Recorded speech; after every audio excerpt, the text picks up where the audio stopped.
নমস্কার বন্ধুরা, আমি আজকে বিয়ে বাড়ির আলু কপি বানাচ্ছি। এই জন্য এখানে আমি একটা কপি নিয়ে নিয়েছি। এখানে 3টে আলু কেটে নিয়েছি। পেঁয়াজ, রসুন, আদা, টমেটো আর মটরশুঁটি লাগবে।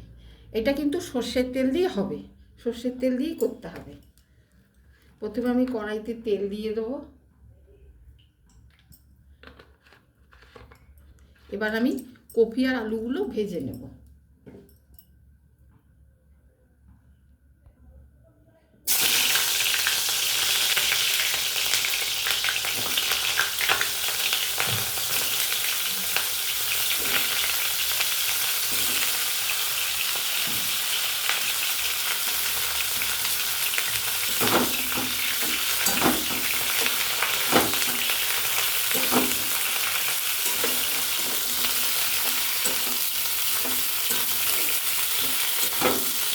প্রথমে কপিগুলো ভেজে নেব।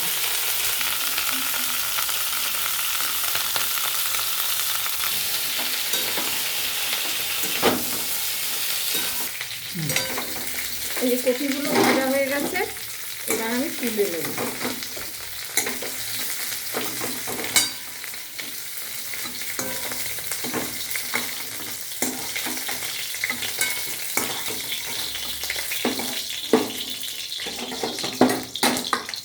এরপর এর মধ্যে আর একটু তেল দিয়ে আলুগুলো ভাজবো। এরপর আমি এর মধ্যে আলুগুলো দিয়ে ভেজে নেব।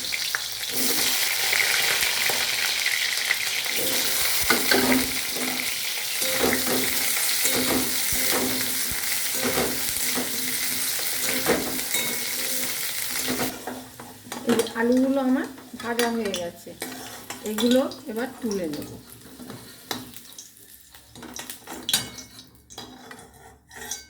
এই আলু কপি ভাজা হয়ে গেছে। এরপরে আমি একটা গোটা পেঁয়াজ যে কেটে রেখেছি এটা ভেজে নেব।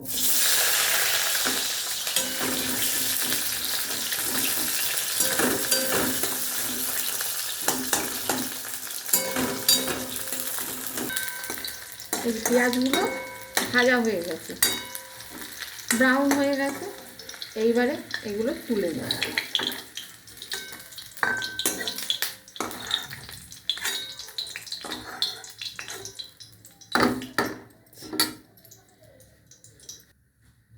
এরপর এর মধ্যে আর একটু তেল দিয়ে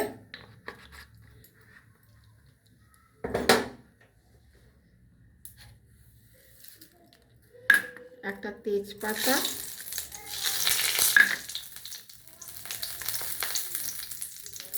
দুটো শুকনো লঙ্কা আর এই যে একটু মেথি, একটু সর্ষে,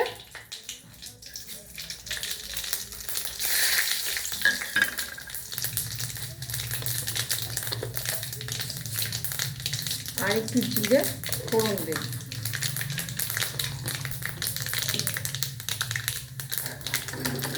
এবার এই টমেটোটা ছেড়ে দেব।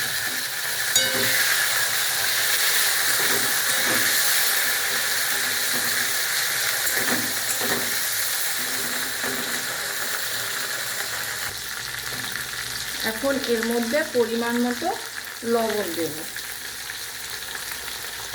যাতে টমেটোটা গলে যায় তাড়াতাড়ি। 1 চামচ ধনের গুঁড়ো,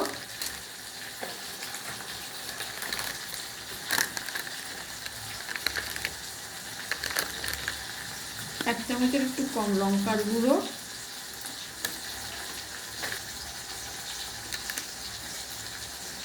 জিরে গুঁড়ো,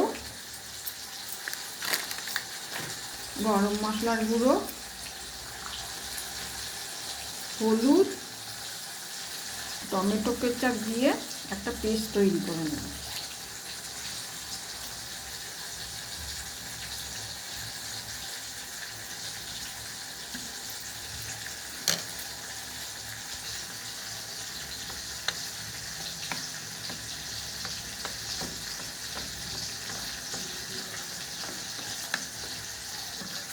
একটু জল দিয়ে একটা পেস্ট তৈরি করে নেব। এবার এর মধ্যে যে আদা রসুন রেখেছিলাম ওই পেস্টটা দিয়ে দিলাম। আদার কাঁচা গন্ধটা চলে গেলে পরে এর মধ্যে দিয়ে দেব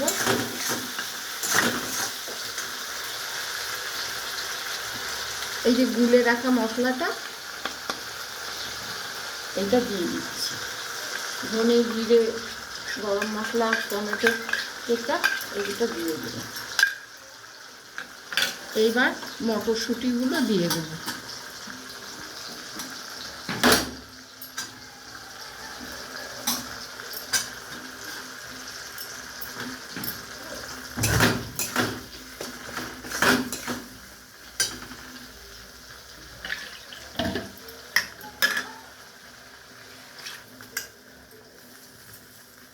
এবার একটু কষিয়ে নেব, একটু মিষ্টি দেবো, তারপর একটু কষিয়ে নেব। এবার একটু মিষ্টি দেবো, দিয়ে ও আলু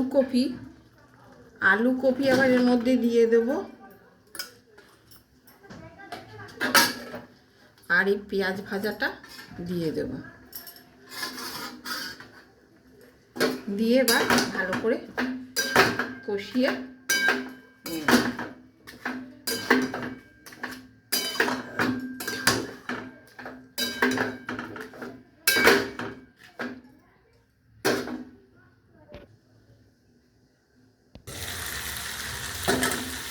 এই যে আলু কপিটা কষিয়েছি, এতেই আমার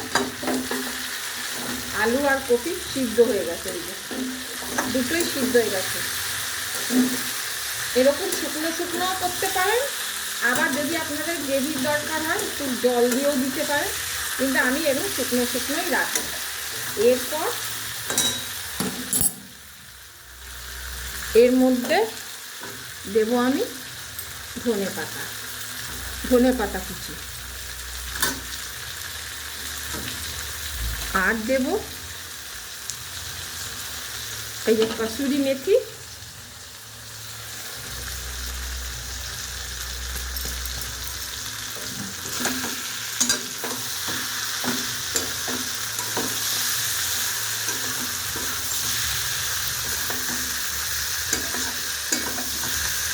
আপনারা যদি একটু গ্রেভি চান একটু জল দিয়ে দিতে পারেন।